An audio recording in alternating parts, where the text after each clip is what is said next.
هممون در مورد زندان زنان چیزایی شنیدیم که چه کارهایی که با زنان اونجا نمیکنن. این فیلم در مورد دختر نوجوانیه که وقتی ناپدریش میخواد بهش تجاوز کنه به طور اتفاقی اونو میکشه و به جرم قتل میفته زندان. اون برای زنده موندن دست به هر کاری میزنه. با هم بریم ببینیم چه اتفاقی براش تو زندان میفته. سلام دوستان، حالتون چطوره؟ به کانال خودتون پرشین فیلم خوش آمدین. در ادامه این ویدیو اسپویلر وجود داره، پس مراقب باشین. اسم این دختر آناه. اون داره توی اتاقش ویالونسل تمرین میکنه که ناپدریش وارد میشه و سعی میکنه بهش تجاوز کنه که آنا یه لگد بهش میزنه. اون پرت میشه و محکم میخوره به میز و گردنش بریده میشه. اون به خاطر خونریزی زیاد میمیره. پلیسا آنا رو دستگیر میکنن و میبرنش پیش قاضی. آنا به قاضی میگه ناپدری میخواست بهم تجاوز کنه، من فقط هولش دادم و نمیخواستم بکشمش. اما مادرش طرف شوهرش رو میگیره و میگه شوهرم اصلا همچین مردی نبوده. قاضی که هیچ مدرکی برای بیگناهی آنا نداره واسه همین اونو به 4 تا 9 سال زندان محکوم میکنه. برای گذروندن دوران حبسش اونو به یه زندان مخصوص نوجوانا میفرسته. آنا و بقیه زندانیای جدید رو میبرن پیش فرانک رئیس زندانه. اون بعد از اینکه قوانین زندان رو براشون توضیح میده دخترها رو میفرسته که سلولاشون رو بهشون نشون بدن. یه نگهبان خیکی آنا رو به سلولش میبره. اونجا با این دختر که اسمش جینی آشنا میشه. اون مدت زیادیه که تو زندانه. جینی درونگراست و از معاشرت با آدما دوری میکنه.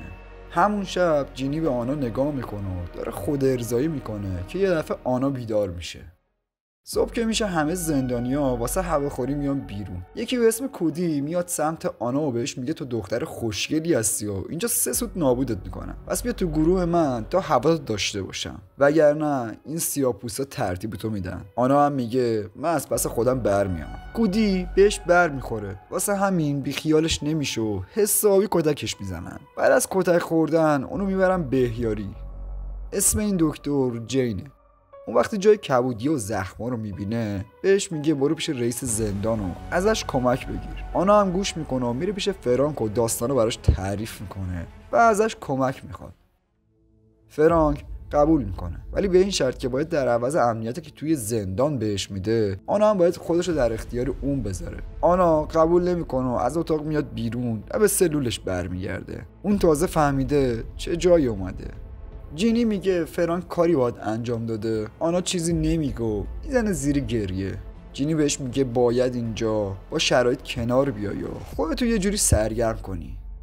بعدش هم اونا با هم میلاسن. آنا رو میبرن سر کلاس. اونجا یه دختری به اسم کیلاه که رئیس گروه سیاه‌پوستاه.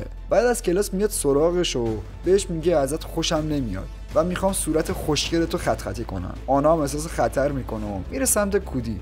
بهش میگه میخوام بیام تو گروه. کودی هم میگه اول باید خودت ثابت کنی. اون از آنا میخواد که یه درس حسابی به کیلا بده تا بتونه عضو گروه بشه. آنا هم میره با مشت میکوبه تو صورت کیلا، ولی کودی داشته یواشکی فیلم میگرفته. نگهبانا آنا رو لخت میکنن و میندازنش تو سلول انفرادی. 2 روز بعد آنا رو میبرن پیش فرانک. اون بهش میگه میتونستم به جای 2 روز 2 هفته تو انفرادی نگهت دارم، اما میبینی که میتونم هواتو داشته باشم، پس در عوضش تو هم باید بهم حال بدی. وقتی برمیگرده به سلول کودی روی شونه آنا نشونه گروهشون رو خالکوبی میکنه و واسه آروم شدنش بعد از این همه داستان بهش مواد میده.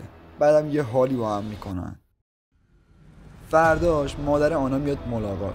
اون هنوز باور نکرده که آنا بیگناه و اون رو تو کشتن شوهرش مقصر میدونه. همون روز در حالی که آنا با اعضای گروه دارن صحبت میکنن یه دفعه کیلو با چاقو بهش حمله میکنه که آنا متوجه میشه و دخلشو میاره. نگهبانا دوباره آنا رو میبرن پیش فرانک.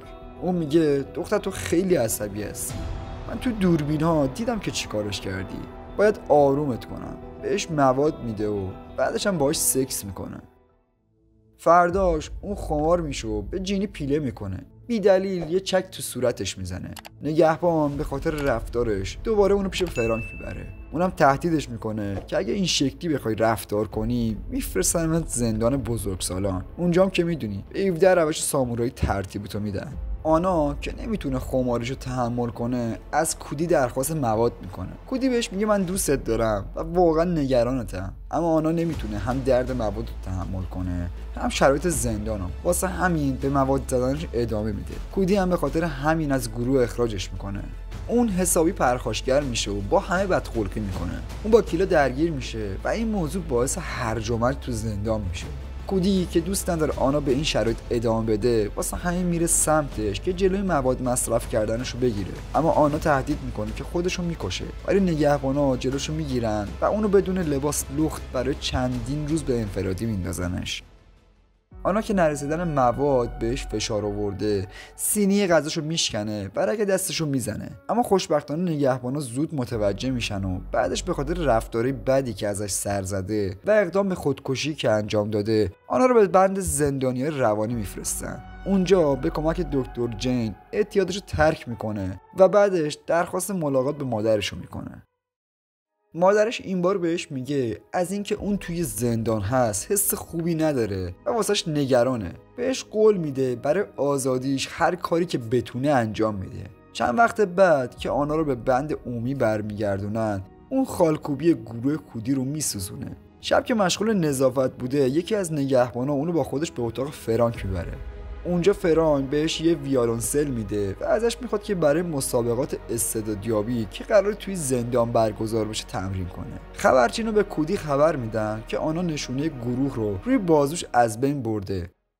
اونم میاد سراغش و یه خط میندازه رو صورتش. خبر این اتفاق به فرانک میرسه و به دیدن آنا توی درمانگاه میاد. وقتی که داره پای آنا رو لمس میکنه دکتر جین میبینه. بعد اونو به اتاقش میبره و ازش راجبه این موضوع سوال میکنه.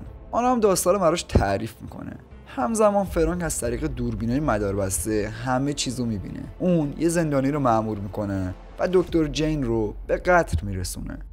توی مسابقه همه تحت تاثیر این هنر آنا قرار میگیرن. بعد تموم شدن مسابقه فرانک میاد پیشش و خبر میده که قرار دادگاه بهش آزادی مشروط بده و اونم برای آزاد شدنش بهش کمک میکنه و از آنا میخواد که ازش تشکر کنه. اونم شلوارشو میکشه پایین و باهاش سکس میکنه. به سلولش برمیگرده و به جینی میگه که قرار آزاد بشم و فرانک هم قراره بهم کمک کنه. ولی جینی بهش میگه انقدر ساده نباش. چرا فرانک باید بهت کمک کنه و توی که شبانه روز بهش حال میدی رو از دست بده؟ به وعده اون دلتو خوش نکن. چند روز بعد آنا یه نامه‌ای دریافت میکنه که قرار یه جلسه برای رسیدگی آزادی مشروطش برگزار بشه. اون یه نقشه میکشه، میره سراغ کودی و موضوع رو بهش میگه و اونم دوربینشو بهش میده. آنا میره پیش فرانک و باهاش سکس میکنه، ولی این بار ازش فیلم میگیره. روز دادگاه فرانک با آزادی مشروط آنا مخالفت میکنه. اینجا مشخص میشه حرف جینی درست بوده.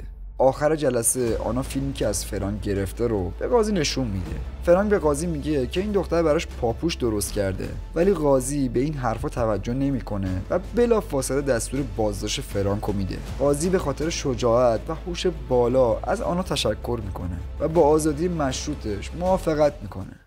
آنا از جینی و کودی خداحافظی میکنه و از زندان میاد بیرون. اونجا مادرش به استقبالش میاد. اونا همدیگه رو بغل میکنن. اگه از این سبک فیلم خوشتون میاد بهتون پیشنهاد میکنم یکی از این دوتا فیلم رو تماشا کنید.